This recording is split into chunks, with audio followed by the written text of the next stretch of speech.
৯৯ জন মানুষ হত্যা করার পর তওবা করা ব্যক্তির পূর্ণ ঘটনাটি। একসময় এক ব্যক্তি ছিল, যে ছিল অত্যন্ত নিষ্ঠুর ও ভয়ঙ্কর অপরাধী। সে নিজের জীবনে ৯৯ জন মানুষকে হত্যা করেছিল।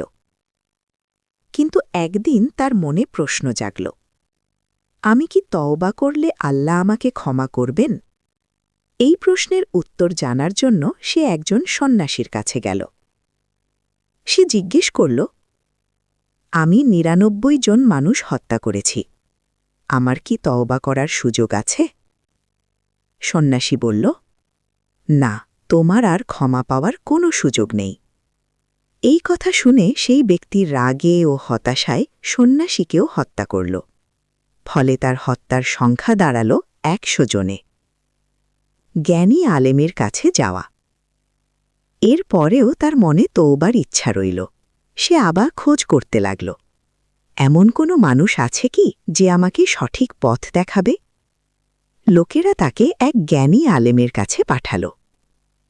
সে গিয়ে বলল, আমি ১০০ জন মানুষ হত্যা করেছি, আমার কি তওবা গ্রহণ হবে? আলেম বললেন, তোমার ও তওবার মাঝে কে বাধা হতে পারে? অবশ্যই আল্লাহ তোমাকে ক্ষমা করতে পারেন।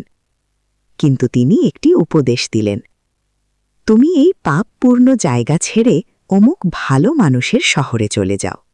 সেখানে আল্লাহর ইবাদত করে এমন লোকেরা থাকে, তাদের সঙ্গে থাকো আর কখনো পাপের জায়গায় ফিরে যেও না। মৃত্যুর মুহূর্ত।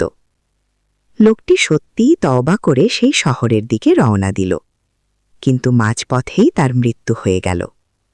তখন রহমতের ফেরেশতা ও আযাবের ফেরেশতা তার ব্যাপারে তর্ক শুরু করল। আযাবের ফেরেশতা বলল, সে তো অনেক মানুষ হত্যা করেছে। রহমতের ফেরেশতা বলল, কিন্তু সে সত্যিকারের তওবা করে আল্লাহর দিকে ফিরে যাচ্ছিল। আল্লাহর সিদ্ধান্ত। তখন আল্লাহ একজন ফেরেশতাকে পাঠালেন মানুষের রূপে বিচার করার জন্য।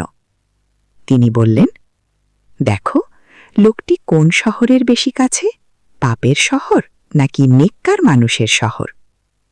মাপার পর দেখা গেল সে ভালো মানুষের শহরের দিকে একটু বেশি কাছে। তখন তাকে ক্ষমা করে দেয়া হল।